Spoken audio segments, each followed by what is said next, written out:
साथियों नमस्कार। स्वागत है आप सभी का आपके अपने चैनल साइंस टॉप में। आज हम साइंस टॉप में ये डिस्कस करेंगे कि बिहार लोक सेवा आयोग ने जो अपनी प्रारंभिक और मुख्य परीक्षा में जो कुछ संरचना में चेंज लाया है, इसके साथ साथ उन्होंने इसकी नेगेटिव मार्किंग के बारे में जो डिस्कस किया है उसके बारे में हम थोड़ी जानकारी लेंगे। देखिए, आपको अच्छी तरह पता होगा कि जो बिहार लोक सेवा आयोग में एक ही पेपर होता है प्री का, जो कि आपका 150 मार्क्स का होता है। ये जो पेपर होता है ये आपका ऑब्जेक्टिव टाइप का होता है, जिसमें आपसे 150 प्रश्न पूछे जाते हैं, जिनका पूर्णांक भी आपका 150 होता है। अर्थात हर एक क्वेश्चन पे आपको 1 मार्क्स दिए जाते हैं।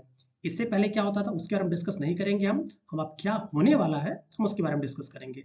इस परीक्षा का जो समय होता है वो आपका 2 घंटे होता है। इस बार से बिहार लोक सेवा आयोग ने जो बहुत मेरिट हाई जा रही थी उसको कंट्रोल करने के लिए ऋणात्मक मूल्यांकन प्रणाली लागू की है, जिसके चलते अगर आपका कोई क्वेश्चन गलत होता है तो आपका -0.25 मार्क्स आपके डिडक्ट कर दिए जाएंगे या घटा दिए जाएंगे। इसके साथ साथ अगर आपने किसी भी क्वेश्चन के दो ऑप्शंस को अगर आपने बबल किया या गोला किया, उस कंडीशन में भी आपके उस क्वेश्चन को गलत मानते हुए ये ऋणात्मक अंक काट लिए जाएंगे। परंतु अगर आपने किसी क्वेश्चन को खाली छोड़ दिया तो उस कंडीशन में उसमें ऋणात्मक अंकन प्रणाली नहीं लागू की जाएगी, मतलब उस पर ऋणांक नहीं दिया जाएगा। आइए अब हम प्री के सिलेबस के बारे में डिस्कस करते हैं। देखिए, जो प्री का सिलेबस है उसमें बिहार पीसी का सबसे फेवरेट टॉपिक है वो आपका है सामान्य विज्ञान। सामान्य विज्ञान से कम 25 से 30 क्वेश्चन आराम से पूछे जाते हैं, जिसको आप आसानी से आप कर सकते हैं। अगर आपने लुसेंट टाइप की किताबें पढ़ी हुई हैं तो आराम से इस क्वेश्चन को आप टैकल कर सकते हैं। दूसरा टॉपिक है आपका राष्ट्रीय अंतर्राष्ट्रीय महत्व की समसामयिक घटनाएं। आपको पता है कि करंट अफेयर्स का हर एक लोक सेवा की परीक्षाओं में बहुत ज्यादा उपयोग बढ़ गया है। यही एक रीजन है कि आराम से 25 से 30 क्वेश्चन आपको करंट अफेयर्स से भी मिल जाते हैं, जिससे बिहार पे भी हमें विशेष ध्यान देना पड़ता है। इसके साथ साथ थर्ड टॉपिक आपका है भारत का इतिहास तथा बिहार के इतिहास की प्रमुख विशेषताएं। आपको पता है कि बिहार का इतिहास बहुत ही समृद्ध रहा है और भारत के इतिहास में बिहार का इतिहास तो अपने आप ही आ जाता है।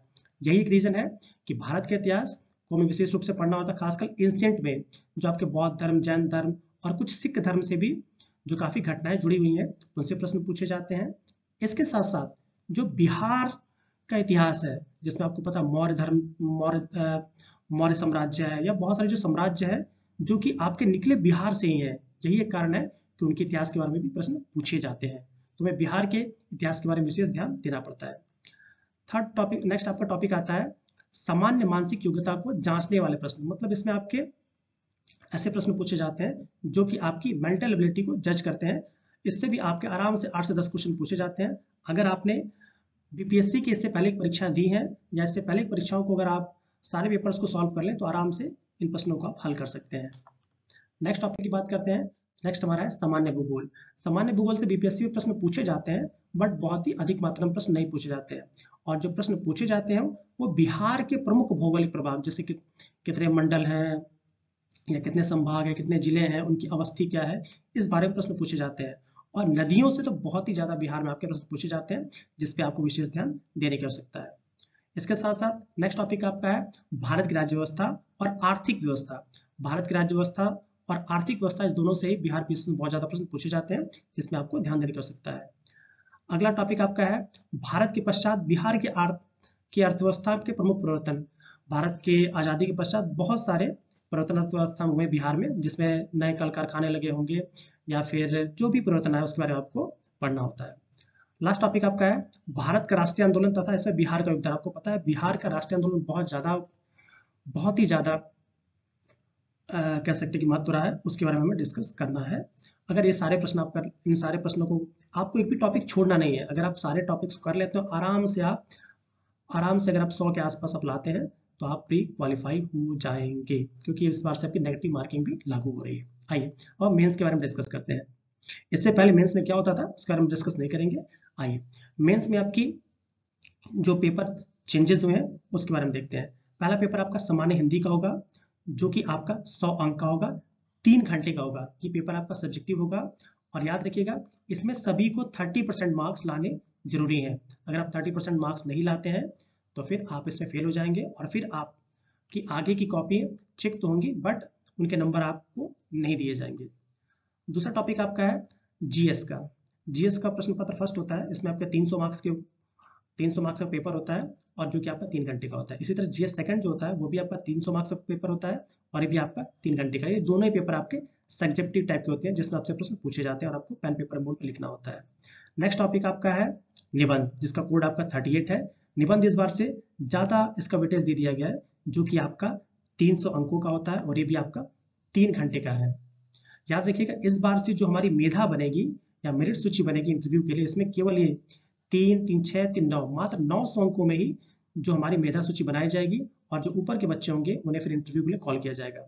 वैकल्पिक विषय को इस बार से एमसीक्यू मोड पे कर दिया गया है और इसके साथ साथ ये भी कहा गया है कि इस बार से वैकल्पिक विषय के जो नंबर होंगे वो मेधा सूची में नहीं जोड़े जाएंगे। तो सभी को जो जनरल कैटेगरी है उनको आपको कम से कम 40% अंक इसमें गेन करना जरूरी है, तभी वो इसमें पास माने जाएंगे। आइए अब अगर हम आगे चलते हैं डिस्कस करते हैं तो मेंस में क्या क्या चेंजेस हैं। जैसे मैंने आपसे पहले कहा है कि जो हिंदी में 30% लाना सबके लिए जरूरी है, अगर आप नहीं लाएंगे तो फिर आपका आगे का कॉपी नहीं चेक होगी। वैकल्पिक विषय को इस बार से कम 40% मार्क्स आपको लाने जरूरी है और जो आरक्षित जातियां हैं उनमें थोड़ा सा कम कर दिया गया है। अब आइए जो चेंजेस मैंने कहा आपसे पहले कि मेधा के निर्धारण में आपका 300 जीएस फर्स्ट का, 300 जीएस सेकंड का और एसए का 300 मार्क्स, मतलब 900 मार्क्स में से आपको जो ऊपर के बच्चे होंगे उनको बुलाया जाएगा इंटरव्यू के लिए और इंटरव्यू आपका 120 मार्क्स का होता है और इस तरह टोटली आपका 1020 नंबर में से आपका मेरिट सूची बनाई जाएगी और जो ऊपर के बच्चे होंगे उन्हें फिर सफल घोषित किया जाएगा। तो अगर आपको हमारा कार्य अच्छा लगता है तो प्लीज हमारे चैनल को लाइक, शेयर और सब्सक्राइब करिए। इसके साथ साथ अगर आपके कुछ वैल्यूएबल कमेंट्स हैं तो उसको भी प्लीज दीजिए। तब तक के लिए जय हिंद, जय भारत।